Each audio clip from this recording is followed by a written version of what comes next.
So I guess I'll just start now. Hi, everyone. Thanks for listening. My name is James Wright. I'm an application engineer at SIMI. I studied my master's at the University of Bath, where I looked at rugby kicking kinematic differences. And yeah, okay, there we go. So I studied at the University of Bath, where I looked at rugby kicking kinematic differences between successful and unsuccessful kicks. Shock horror, if you kick faster, it usually means that it goes in. I've been working at SIMI now for the past 3 years and started pretty much right away working in baseball. So it's been really interesting to see where we've been and where we currently are now. So I'd love to be able to show you a little bit of where we are at least. So as we know, and it was highlighted amazingly yesterday, actually, so as sports have developed and we look to innovate, we find ourselves in an age whereby we're able to accurately and with a high amount of precision record human movement, as we all know. Namely the case at this conference, baseball, in this particular example, baseball pitching. So how we came up with this study was by looking at where the baseball biomechanics was currently at and where the needs were. Naturally, a known form of tracking is in the form of 8 cameras. That's kind of the industry standard, as we're all led to believe. It's not just in baseball, it's also in other fields as well. And it was actually mentioned yesterday that whilst these mobile systems do exist within baseball, it might be quite practically uneasy to actually operate said one, especially for coaches who are typically going to be older generation and not so used to technology. So the idea that they might have to rely on less valid forms of measurement and thus provide less valid actual data to the athletes could cause potentially false reports to them. So it's really important that this kind of ease of use, as well as the technological advancements, are actually stabilized and talked about. There was a rugby study conducted not too long ago whereby they got a lot of coaches and compared what they were saying against an actual motion capture system. Only about half of them, I think of the 25, actually were able to accurately predict what was happening within motion. So it's incredibly important that we're able to provide this information to all coaches. So one of the main factors behind smaller facilities in particular not being able to catch up with these kinds of bigger teams in that is the overall cost. At least for the sake of SIMI, the idea of having 4 cameras instead of 8 in the case of this study is a massive money saver. The reason being is that usually a computer system is split up into 8 cameras, which is split up into 4 cameras each. Each network adapter to the PC is connected to 4 cameras. If you completely eliminate one of those network adapters, you eliminate the cables, you make your switch smaller, you just reduce cameras anyway. So the overall cost of this is quite huge, and it can range in the thousands. So by that logic, there is, of course, an industry standard. And the reason I do that, whereby we must know that there is a line where the camera setups can decrease whilst data accuracy becomes significantly worse. And where is that line? And in the same vein, depending on the application that's required, maybe an 8-camera solution isn't even worth it. Maybe you don't even need it. So we've got to find this methodology of addressing this potential overinvestment. So naturally, after trying to do a deep dive into the research in baseball, there wasn't a lot looking at the reduction of cameras within data quality. The closest I was able to find was the great work done on Pitch AI, looking at the 1-camera solution compared to a marker based of 8 cameras performed by Driveline as well. And as mentioned yesterday as well, whilst it has correct applications and very easy angles, such as arm, shoulder, hip, knee, etc., coaches aren't really able to quantify and disassociate perhaps the more complicated measurements in the forms of rotations, and they just take data as gospel, in my experience. So it's really really important that we're able to provide them such a system. So of course, it goes without saying, this study was performed with the knowledge that I wouldn't be making a complete fool of myself. So the technology is, in my opinion, there. So the main research question in this case becomes pretty clear. Can we accurately determine valid data from a lesser camera setup? And if so, what are the ramifications of that? Well, first, we've got to go back to the fundamentals and just look at joint center and joint rotations, kinematic differences. Naturally, we look at, in this study, 4 versus 8 cameras, and utilizing a SIMI need mobile new tracking technology to do so. The hypothesis within this is a null one. in that I predicted that we wouldn't find that too much of a difference. Maybe in the proximal joints, we might find some significant differences there, but certainly nothing too major. Maybe a few mumbles in the crowd. Why is an English person talking about baseball? And why am I talking to you with a tracking software, a new one that isn't exactly validated? Well, lucky for you, I didn't. So it was a fun week. I had my lovely assistant, Will, get marked up in our lab where we performed this tracking comparison before actually performing the whole methodology of this study. So you also see him being marked up. That's an ongoing statement. I thought if I could knock out 3 birds with 1 stone, why not do it all? And that's ongoing. The preliminary results looks pretty nice. But in the case of this is purely just showing off our shape, which is silhouette-based plus AI, versus our SIMI, which is entirely AI. Just to give you a quick background, the shape system works with silhouettes. So you take an empty image, you overlay that image with the person on there, creates a nice silhouette, put the model inside, and track it with the assistance of AI, bring joint centers and features. SIMI, get rid of the silhouette, just using AI to track. So in short, no significant differences between the joint centers at all. We're looking at the center of gravity in all planes here. You can see pretty similar. This is just one trial, but we perform lots and lots. And yeah, but this is just what easy to highlight, I think. Shot the right positions there. I actually found that the shape system performed worse than the Nemo system. So that's good news that our developers are actually doing something right.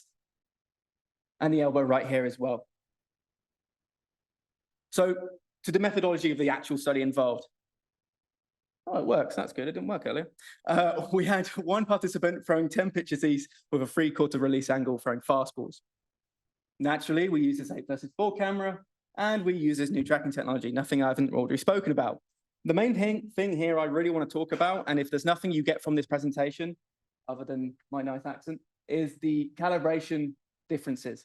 A lot of research papers fail to report their calibration, and it baffles me as to why. It's really important. So if you take away anything from this, when you read a new research paper, question their calibration. Was it any good? And if they don't report it, throw in a grain of salt into your actual findings. So in that essence, the 8-camera system reported a calibration difference of 1.5 millimeters of standard deviation, aka any point in time, although it's tracked correctly, for example, the wrist, it could be 1.5 millimeters plus or minus.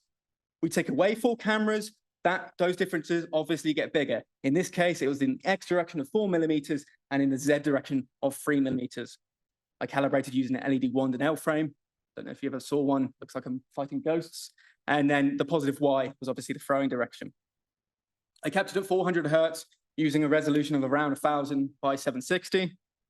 Naturally, all the statistics were done, normalized data to 100 points, filtered it to 12 Hertz Butterworth, and set to vases, my statistics in this case. And I realized it's quite daunting sitting in a room full of statisticians when I'm not one. So I do apologize if you hate them. Were Wilcoxon, the Bland-Altman plots, and the intercorrelation coefficients.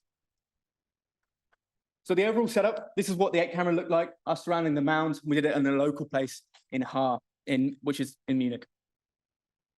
These are the 4 cameras that I chose in particular. The reason for why I chose these, I understood from my experience at least that coaches for the most part want to be able to see a posterior and a sagittal. This guy was a righty in this case. But then I was left with 2 other cameras and tried to make the best 3D view I could. So those are 2 up the top there that I chose. So naturally, I split it also into phases, as I mentioned. Again, this is not so much research-based phases, although it's probably also involved. It's just my experience and try to make it as simple as possible for me. So wind-up phase, the initiation of the movement, beginning with the highest point of the knee in the Z, the layback, the max external rotation, and the ball release. The ball release was 10 frames on from the point of the ball left to hand. So the actual results of the study, oh, it works there, good, that's good, were very, very stark in that if we look at the correlation values, they are almost 1-to-1 ratios. The smallest correlation we had was 0.91, which was actually in trial 1, which similarly with the Wilcoxon test, which also had the smallest significant difference. So just to be clear, there's a significant non-difference in this case as well. And now we have a nice model of them both overlaid. That's cool. So just to look at the slides and just to look at the actual data itself. So this is hip left and of average and standard deviations both. At the top, we got X or Z, Y, and X. really clear thing here for me is not so much focusing on the means. I maybe think sometimes means can overrepresent something and report false values. I prefer medians, but in this case, looking at the standard deviations of both systems, almost identical, really couldn't compare or disassociate one from another. What was interesting for me, at least, was during the ball release phase when occlusion was more likely to occur in the cameras, as naturally, especially when they're down there from 10 frames onwards, data you can imagine, especially from a posterior camera, isn't going to be able to capture that. But nonetheless, still found it similarly with the knee left here, similar approach, similar standard deviations, and honestly, we're talking about millimeters here. Same thing for the ankle. As mentioned, I found the proximal or joint centers, at least, were a little bit more tricky, or more tricky to track, let's say. And that was none more the case in this example with the lead arm with the wrist right. You can see here some shaky values, but nonetheless, an overall pretty accurate and dead on standard deviations.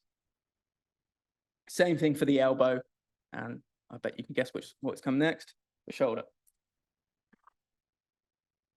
So again, looking at the rotational differences, very boring, but it's just graphs, is the shoulder X and the wrist X rotation. Again, pretty identical values across the board here, nothing too different.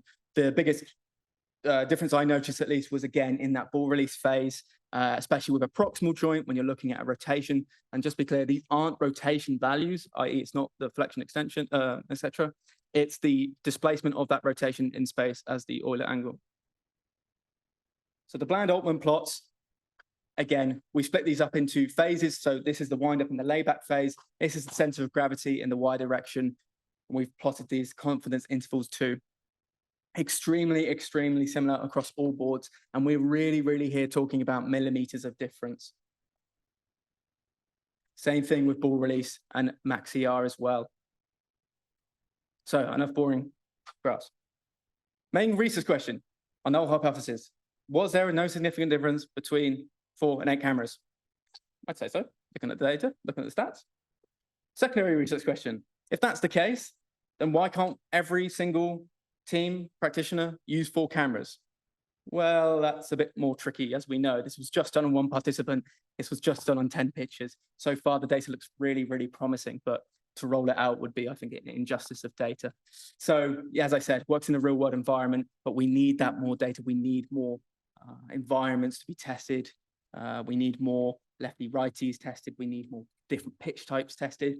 Also, different players, of course, that matters hugely when you're talking about modeling, especially. Different players is going to come up with different models and different kinematics. So it's really, really important. So I'd say we're about, at least, it's promising at least. We're about 70% of the way there saying, yeah, it probably could replace it. So what does the future timeline actually hold? Well, it's a couple of stages to it. Stage 1, as I said, more environments to be captured within. That's ongoing. We have hundreds of thousands of data sets which we're able to do this. The magic of this is, if we've recorded with an 8-camera setup, we've also recorded in that sense in a 4-camera setup. It's just about creating a new calibration, removing cameras, and rerunning the tracking data. Stage 2, also mentioned, but marker-based comparison. Unfortunately, and it was spoken about yesterday, marker-based, unfortunately, yeah, I work for a markerless company, so unfortunately, marker-based comparisons are still the gold standard. Whether that's the case in baseball is another discussion, but it's still ongoing. As I said, the early results look really, really promising. And if you see me up there later in the room, you'll probably notice me clicking a lot of markers. Stage 3, 3-camera setups. So we clearly didn't find that threshold in which there was a drop-off significantly of data as we reduce cameras. So from a personal perspective, I want to get rid of another camera, see what happens, and also change up those cameras. Where is the most optimal positioning of those? Stage 4 is you. So it kind of relates to stage 1. We have hundreds of thousands of data sets here. I'm only one person, I can only do so much. So you could be a monumental assister here of our research. We have the data ready to go. It requires statisticians. So that was the presentation. I hope it was okay. I'd love to field any questions.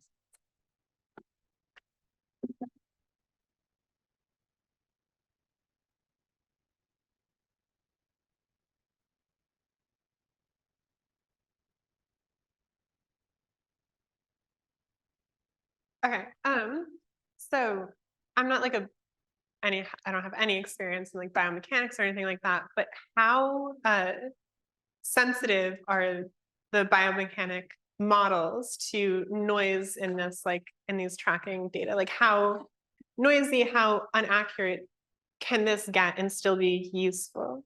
Yeah, good question. Short answer, pretty noisy.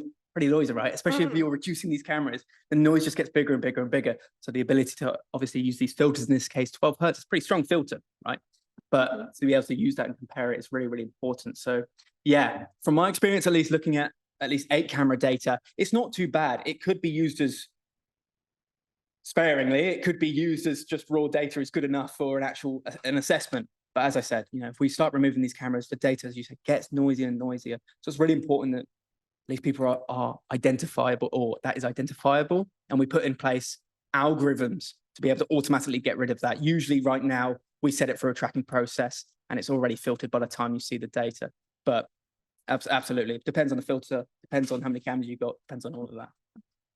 Because it just looks like the motion like that you're recording is so much larger than the noise level that you're measuring. So I just don't know, you can go down to 3 or I don't know about less.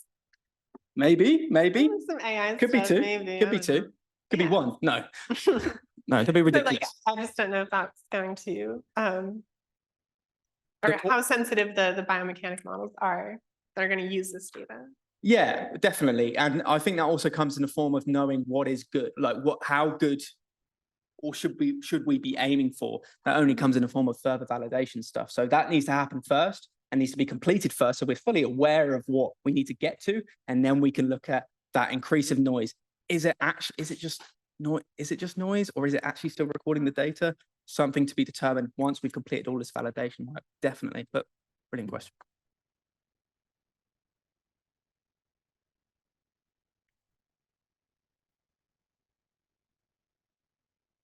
Hey, very impressive results. I do want to mention that, coming from the clinical gate world, there is a reason that in clinical gate, they're moving to more and more cameras. And that is because there have been dozens of studies looking at the increase in numbers of cameras on accuracy. So when you're doing surgical planning and things like that. So you're talking sub-millimeter precision. I myself, years ago, cut my teeth on a 4-camera motion analysis system tracking Phillies pitching data in 1994. And 4 cameras, there was just a ton of dropout. Yeah. I had to do a ton of filling, spline fills, everything else. Yeah. And it was, you're talking half an hour per trial to process. A lot of effort. Right. So, that's old school. Your markers are like ping pong balls and stuff, right? So understandably, the technology's moved along. But in other studies, for example, and I'm speaking specifically about motion capture in gate laboratories. In other studies, for example, in comparing Thea systems with Qualisys, we are seeing some very large differences between certain things, especially the hips. And I'm wondering, is it that you have some algorithm that is doing just so much better? Because even when we, for example, go between labs, so Shriners Hospitals right now is doing studies where they all have the same systems installed in all their labs, and they're taking the same physical therapists around, putting the markers on and all that. They have greater differences when they go from lab to lab to lab with the same camera systems than what I'm seeing in your presentation. And so I guess what I'm saying is, if you've got it, great, that's really impressive. But I do hope at some level, the rest of the motion capture community, especially those in hospitals who are really looking for reliability and repeatability, can benefit from your knowledge. Yeah, I hope that too. Yeah. No, but sorry, you was going to say? Yeah, no. That's truly, I hope that too, right? Like, when we're working with a lot of hospitals as well, reducing, as you said, that 4 camera. We've got a 3-camera system in a hospital in Germany. Be able to do that. And as you say, every time it gets different, it's markers. So every time it is going to be different. But even accounting for that, of course, there's still going to be, I could run the same stuff over and over again here and get different data every single time, right? Don't get me wrong, this is sub-millimeter at that point, sub-millimeter. but it will be slightly different. But yeah, good point actually, because I wanted to raise this and I did forget. This data, you can have it. Like you can look at this data. Please feel free, do some more stats. I'm really dumb with stats. I don't know. So, go nuts with it, truly. And I personally believe we are getting to a stage whereby this is going to be a point where it doesn't replace 8 cameras, because 8 cameras still has an application. Every application has a camera system application for it. But speaking with the drop in data quality and just the accessibility of everything as well, of course, is really important. So at least right now, this data, what I present, looked great.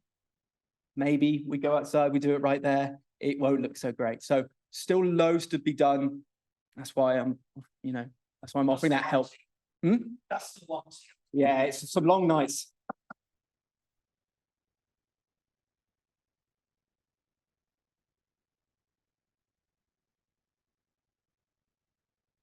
Oh, hey, Jimmy. Hey, James.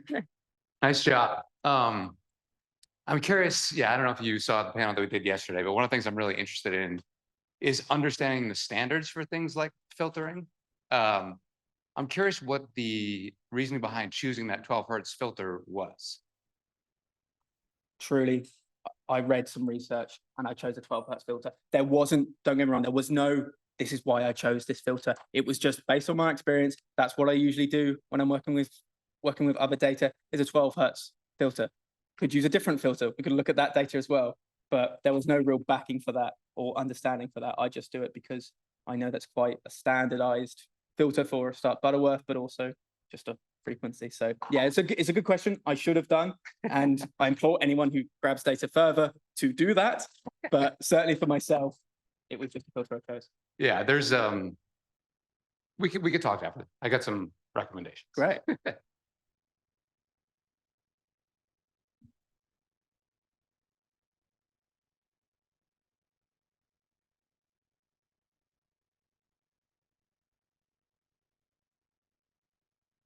You spoke about some of the looking for value as far as like to go from 4 to 8 as far as like infrastructure and stuff like that. With the advent of some of the things like NVIDIA Jetson and things like that, how much value do you think there would be as far as infrastructure to move some of that compute towards the edge, at the camera and things like that, versus having to have everything come back in and then run it against whatever CPUs, GPUs you have sitting in a closet Yeah, or funny. under the I was sun? speaking about that the other yesterday. We could just have a CPU and a GPU at every single camera location. There'd be no need for anything on our end. We just see data. So yeah, I'm not familiar with those technologies you just mentioned there, but definitely something for the future as well. I mean, especially when you start to reduce the cameras, the infrastructure around reducing cameras as well. Right now we have 2 cables per camera, but if you think about 1 cable streams, and then on top of that, also looking at Wi-Fi cameras as well over Wi-Fi, you need to be able to have that computing power by the camera. For that, would you keep them time aligned just with like just a trigger mechanism? Yeah, exactly. I mean, we use a trigger. It's called a trigger box, but I have no idea about the fundamentals of what a Wi-Fi camera would use. But at least right now, we use all cables to what's, as you rightly said, a trigger box, sends a trigger signal to each one, captures at the same time.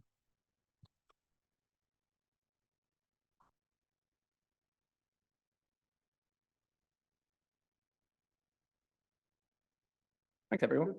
Cheers.